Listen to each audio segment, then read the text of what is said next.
अस्सलामुअलैकुम।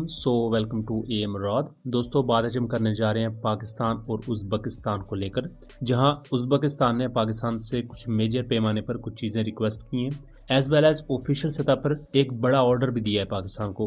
पाकिस्तान की defence export को लेकर ये एक बहुत ही बड़ा माइलस्टोन है, जिसका ऐलान रिसेंटली किया गया है पाकिस्तान एयरफोर्स की एक ऑफिशियल वीडियो में। सबसे पहले तो 27 फरवरी की एक मुबारकबाद या एक मेमोरियल डे है ये पाकिस्तान के लिए, जहां पाकिस्तान ने अपनी सोवरेनिटी का कामयाबी के साथ दिफा किया और दुनिया को ये पैगाम दिया कि बेशक हम छोटा कंट्री हैं, हमारे पास वसाइल कम हैं, लेकिन हम इतने पावरफुल ज़रूर हैं कि हम अपने किसी भी किस्म के एनिमी को डेटर कर सकते हैं। और किसी को भी ये हिम्मत नहीं होनी चाहिए कि वो पाकिस्तान के खिलाफ कोई भी एग्रेशन करने का सोचे भी। बहरहाल मेन टॉपिक पर आते हैं। तो दोस्तों, होता कुछ यूं है कि रिसेंटली पाकिस्तानी प्राइम मिनिस्टर दौरा करके आए हैं उज़्बेकिस्तान का, जहां ये फैसला हुआ कि जो $400 मिलियन की इस वक्त बायलैटरल ट्रेड है, इसको $2 अरब तक लेकर जाया जाएगा।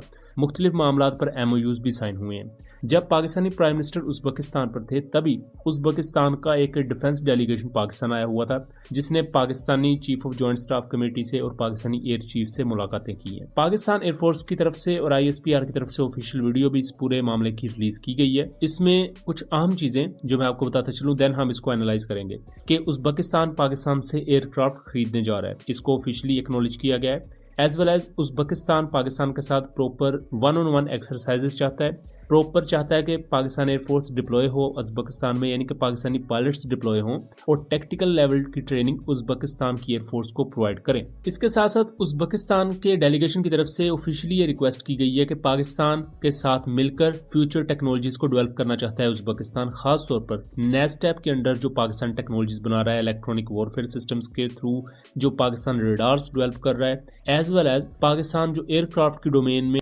मुख्तलिफ एयरक्राफ्ट वगैरह जो तैयार किए जाते हैं, उसके साथ साथ जो माइनर लेवल पर अपग्रेड्स और मेंटेनेंस फैसिलिटी का पूरा जो तजुर्बा है, वो उज़्बेकिस्तान बेसिकली पाकिस्तान से चाहता है। उज़्बेकिस्तान वस्ती एशियाई मुल्क है, जिसकी सरहद अफगानिस्तान से लगती है एंड दूसरे वस्ती एशियाई कंट्रीज के साथ लगती। ये बुनियादी तौर पर एक लैंड लॉक्ड कंट्री है। पाकिस्तान के साथ ताल्लुकात इसके काफ़ी अच्छे रहे शुरू से ही, और ये 1990s की ईरा में जब आज़ाद हुआ तो तभी से Pakistan and later on China के साथ भी इनके बहुत ज़्यादा अच्छे ताल्लुकात थे। अब ये जो सेंट्रल एशियन स्टेट्स हैं, इनके जो सबसे बड़े सिक्योरिटी चैलेंजेस हैं, उनमें एक बड़ा चैलेंज ISKP है। IMU जैसी तंजीमें भी यहाँ मौजूद रहती हैं। तो ये जो टेरर ग्रुप्स हैं, ये हमेशा से इन मुल्क के लिए सरदर्द रहे हैं, चाहे वो ताजिकिस्तान हो, उज़्बेकिस्तान हो, कोई भी दूसरा मुल्क हो। तो इनको सर्वेल करने के लिए ऐसे कंट्रीज ड्रोन्स की तरफ देखते हैं, बेहतर सर्वेलेंस सिस्टम्स को एक्वायर करने की तरफ जाते हैं। इसी कॉन्टेक्स्ट में उज़्बेकिस्तान की तरफ से कुछ मेजर स्टेप्स लिए गए हैं, जो कि पाकिस्तान के लिए बहुत ज्यादा अहम है। एक तो ऑफिशियली ये चीज कंफर्म हो चुकी है कि उज़्बेकिस्तान पाकिस्तान से मुशाक एयरक्राफ्ट खरीदने जा रहा है, लेकिन कितने मुशाक एयरक्राफ्ट खरीदे जाएंगे उसकी अभी तक कोई भी इंफॉर्मेशन नहीं है। मुशाक एयरक्राफ्ट को इससे पहले भी बहुत सी कंट्रीज यूज कर रही हैं, सो पाकिस्तान की डिफेंस एक्सपोर्ट के लिए ये एक बहुत ही ज्यादा अच्छा और खुश आइंद कदम है। मुशाक एयरक्राफ्ट ने बुनियादी तौर पर वो बेसिक इंफ्रास्ट्रक्चर पाकिस्तान को प्रोवाइड किया, जहां पाकिस्तान दूसरे कंट्रीज के साथ इंटरेक्ट कर सकता था, एज वेल एज पाकिस्तान के पास कुछ तो मौजूद था कि दूसरे मुल्कों को ऑफर कर सके। अब जो पाकिस्तानी एयरफोर्स वहां डिप्लॉय होगी, पाकिस्तानी पायलट्स, वो इस वजह से भी अहम है क्योंकि उज़्बेकिस्तान के पास जो फाइटर जेट्स मौजूद हैं, वो Su-27 है और MiG-29 एयरक्राफ्ट हैं। Su-27 का ही एक अपग्रेडेड वेरिएंट या एक altered variant, twin seat variant, वो Su-30 है, जिसको इंडिया इस्तेमाल करता है, और MiG-29 भी इंडिया इस्तेमाल करता है। इस कॉन्टेक्स्ट में एक first hand experience Pakistani pilots के पास आएगा, जिससे मुख्तलिफ किस्म की टैक्टिक्स को डेवलप किया जा सकता है MiG-29 और Su-27 या Su-30 जैसे जो सुखोई सीरीज के एयरक्राफ्ट हैं, इनको काउंटर करने के लिए।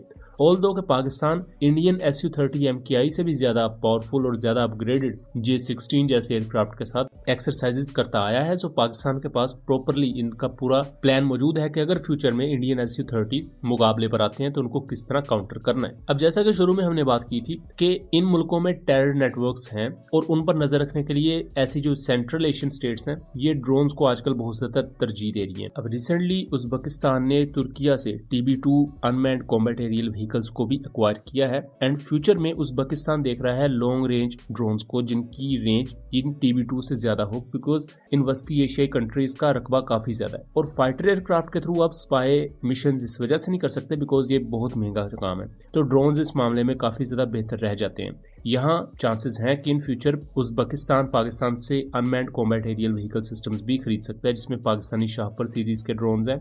उसके साथ साथ पाकिस्तानी मेड क्वाडकॉप्टर्स हैं, और पाकिस्तानी क्वाडकॉप्टर्स ना सिर्फ जासूसी बल्कि उसके साथ साथ कॉम्बैट मिशंस भी परफॉर्म करने के काबिल हैं, जो कि पाकिस्तान ने मल्टीपल टाइम्स रिसेंट ये एंटी टेरर ऑपरेशंस में इस्तेमाल भी किए हैं। यहाँ कुछ सोर्सेज JF-17 को लेकर भी बात कर रहे हैं, बट JF-17 सेंस नहीं बनाता उज़्बेकिस्तान के लिए, because Uzbekistan already twin engine aircraft को ऑपरेट कर रहा है। ना इस वक्त उन्होंने कोई ऑपरेशनल रिक्वायरमेंट जाहिर की है कि हमें कोई फाइटर एयरक्राफ्ट चाहिए। मुशाक वो कंफर्म कर चुके हैं, वो पाकिस्तान से इलेक्ट्रॉनिक वॉरफेयर इक्विपमेंट चाहते हैं TOT के under obviously, as well as industrial collaboration चाहते हैं कि उज़्बेकिस्तान पाकिस्तान के साथ मिलकर वेपन सिस्टम्स को प्रिपेयर करे। इसमें पाकिस्तान का स्पाइडर एंटी ड्रोन सिस्टम भी आ जाता है। बट ये एक बहुत अच्छी शुरुआत है जिसमें पाकिस्तान के लिए न सिर्फ रेवेन्यू जनरेट होगा बल्कि उसके साथ साथ वस्ती एशियाई कंट्रीज के साथ पाकिस्तान के ताल्लुकात एक नई जहत तक पहुंचेंगे।